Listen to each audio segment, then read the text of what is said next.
بسم اللہ الرحمن الرحیم۔ آج ہم سورہ البقرہ کی آیت نمبر 41 سے آیت نمبر 70 تک اردو ترجمہ پڑھیں گے۔ اور جو قرآن میں نے نازل کیا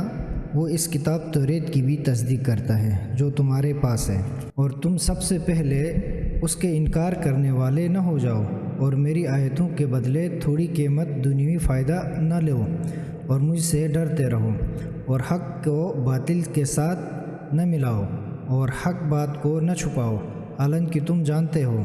اور پابندی سے نماز ادا کرو اور زکوٰۃ دیا کرو، اور جو لوگ ہمارے سامنے عبادت کے لیے جھکتے ہیں ان کے ساتھ تم بھی جھکا کرو۔ تم اور لوگوں سے تو نیکی کرنے کو کہتے ہو اور اپنی خبر نہیں لیتے، حالانکہ تم کتاب خدا کو برابر رٹا کرتے ہو، تو کیا تم اتنا بھی نہیں سمجھتے؟ اور مصیبت کے وقت صبر اور نماز کا سہارا پکڑو، اور البتہ نماز 2 بار تو ہے، مگر ان خاکساروں پر نہیں جو بخوبی جانتے ہیں کہ وہ اپنے پروردگار کی بارگاہ میں حاضر ہوں گے اور ضرور اسی کی طرف لوٹ جائیں گے۔ اے بنی اسرائیل، میری ان نعمتوں کو یاد کرو جو میں نے پہلے تمہیں دیں، اور یہ بھی تو سوچو کہ ہم نے تم کو سارے جہان کے لوگوں سے بڑھا دیا۔ اس دن سے ڈرو کہ جس دن کوئی شخص کسی کی طرف سے نہ فدیہ ہو سکے گا،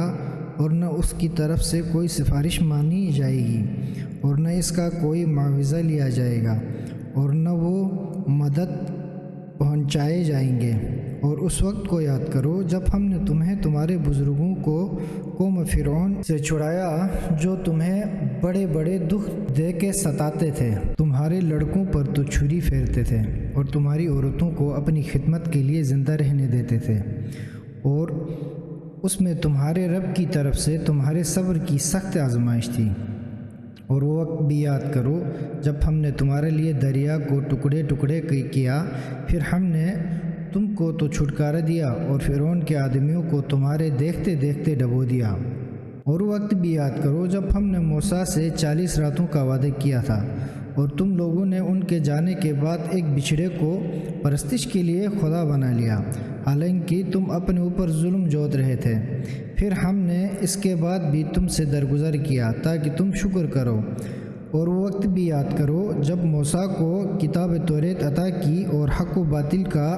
جدا کرنے والا قانون عنایت کیا تاکہ تم ہدایت پاؤ۔ اور وہ وقت بھی یاد کرو جب موسیٰ نے اپنی قوم سے کہا، اے میری قوم، تم نے بچھڑے کو خدا بنا کے اپنے اوپر سخت ظلم کیا، تو اب اس کے سوا کوئی چارہ نہیں کہ تم اپنے خالق کی بارگاہ میں توبہ کرو، اور وہ یہ ہے کہ اپنے لوگوں کو قتل کر ڈالو۔ تمہارے رب کے نزدیک تمہارے حق میں یہی بہتر ہے۔ پھر جب تم نے ایسا کیا تو خدا نے تمہاری توبہ قبول کر لی، بے شک وہ بڑا معاف کرنے والا مہربان ہے۔ اور وہ وقت یاد کرو جب تم نے موسیٰ سے کہا تھا کہ اے موسیٰ، ہم تم پر اس وقت تک ہرگز ایمان نہ لائیں گے جب تک ہم خدا کو ظاہر بظاہر نہ دیکھ لیں۔ اس پر تمہیں بجلی نے لے ڈالا اور تم تکتے ہی رہ گئے، پھر تمہیں تمہارے مرنے کے بعد ہم نے جلا اٹھایا تاکہ تم شکر کرو، اور ہم نے تم پر ابر کا سایہ کیا اور تم پر من و سلوہ اتارا، اور یہ بھی تو کہہ دیا تھا کہ جو ستری نفیس روزیاں تمہیں دی ہیں انہیں شوق سے کھاؤ، اور ان لوگوں نے ہمارا تو کچھ بگاڑا نہیں مگر اپنی ہی جانوں پر ستم ڈالتے رہے۔ اور وہ وقت یاد کرو جب ہم نے تم سے کہا تھا کہ اس گاؤں میں جاؤ اور اس میں جہاں چاہو فراغت سے کھاؤ پیو، اور دروازے پر سجدہ کرتے ہوئے اور زبان سے حتی بخشش کہتے ہوئے آؤ، تو ہم تمہاری خطائیں بخش دیں گے، اور ہم نیکی کرنے والوں کی نیکی ثواب بڑھا دیں گے۔ تو جو بات ان سے کہی گئی تھی اسے شریروں نے بدل کر دوسری بات کہنی شروع کر دی۔ تب ہم نے ان لوگوں پر جنہوں نے شرارت کی تھی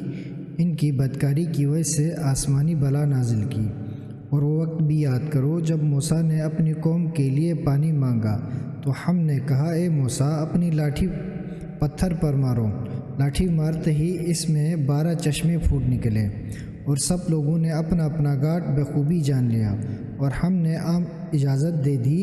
کہ خدا کی دی ہوئی روزی سے کھاؤ پیو اور ملک میں میں فساد نہ کرتے پھرو، اور وقت بھی یاد کرو جب تم نے موسیٰ سے کہا کہ اے موسیٰ، ہم سے ایک ہی کھانے پر رہا نہ جائے گا، تو آپ ہمارے لیے اپنے پروردگار سے دعا کیجئے کہ جو چیزیں زمین سے اگتی ہیں جیسے ساگ پات، ترکاری اور ککڑی اور گیہوں یا لہسن اور مسور اور پیاز من و سلوا کی جگہ پیدا کرے۔ موسیٰ نے کہا تم ایسی چیز کو جو ہر طرح سے بہتر ہے ادنیٰ چیز سے بدلنا چاہتے ہو تو کسی شہر میں اتر پڑو، بس تمہارے لیے جو تم نے مانگا ہے سب موجود ہے۔ اور ان پر رسوائی اور محتاجی کی مار پڑی، اور ان لوگوں نے قہر خدا کی طرف پلٹا کھایا۔ یہ اس سبب سے ہوا کہ وہ لوگ خدا کی نشانیوں سے انکار کرتے تھے اور پیغمبروں کو ناحق شہید کرتے تھے، اور اس وجہ سے بھی کہ وہ نافرمانی اور سرکشی کیا کرتے تھے۔ بے شک مسلمانوں اور یہودیوں اور نصرانیوں اور لامذہبیوں میں سے جو کوئی خدا اور روز آخرت پر ایمان لائے اور اچھے اچھے کام کرتے رہے، انہی کے لیے ان کا اجر و ثواب ان کے خدا کے پاس ہے، اور نہ قیامت میں ان پر کسی کا خوف ہوگا اور نہ وہ رنجیدہ دل ہوں گے۔ اور یاد کرو جب ہم نے تعمیل توریت کا تم سے اقرار لیا اور ہم نے تمہارے سر پر طور سے پہاڑ کو لا کر لٹکا دیا اور کہہ دیا کہ توریت جو ہم نے تم کو دی ہے اس کو مضبوط پکڑے رہو، اور جو کچھ اس میں ہے اس کو یاد رکھو تاکہ تم پرہیزگار بنو۔ پھر اس کے بعد تم اپنے عہد و پیمان سے پھر گئے، بس اگر تم پر خدا کا فضل اور اس کی مہربانی نہ ہوتی تو تم نے سخت گاٹھا اٹھایا ہوتا، اور اپنی قوم سے ان لوگوں کی حالت تو تم بخوبی جانتے ہو جو شنبہ کے دن اپنی حد سے گزر گئے کہ باوجود ممانعت شکار کھیلنے نکلے، تو ہم نے ان سے کہا کہ تم راندے گئے بندر بن جاؤ، اور وہ بندر ہو گئے۔ پس ہم نے اس واقعے کو ان لوگوں کے واسطے جن کے سامنے ہوا تھا اور جو اس کے بعد آنے والے تھے عذاب قرار دیا، اور پرہیزگاروں کے لیے نصیحت۔ اور وہ وقت کو یاد کرو جب موسیٰ نے اپنی قوم سے کہا کہ خدا تم لوگوں کو تاکیدی حکم کرتا ہے کہ تم ایک گائے ذبح کرو۔ وہ لوگ کہنے لگے کیا تم ہم سے دل لگی کرتے ہو؟ موسیٰ نے کہا میں خدا سے پناہ مانگتا ہوں کہ میں جاہل بنوں۔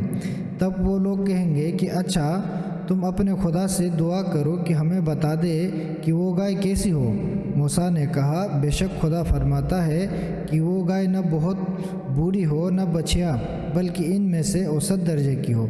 غرض جو تم کو حکم دیا گیا ہے اس کو بجا لاؤ۔ وہ کہنے لگے تم اپنے خدا سے دعا کرو کہ ہمیں یہ تو بتا دے کہ اس گائے کا رنگ آخر کیا ہو۔ موسیٰ نے کہا بے شک خدا فرماتا ہے کہ وہ گائے خوب گہرے زرد رنگ کی ہو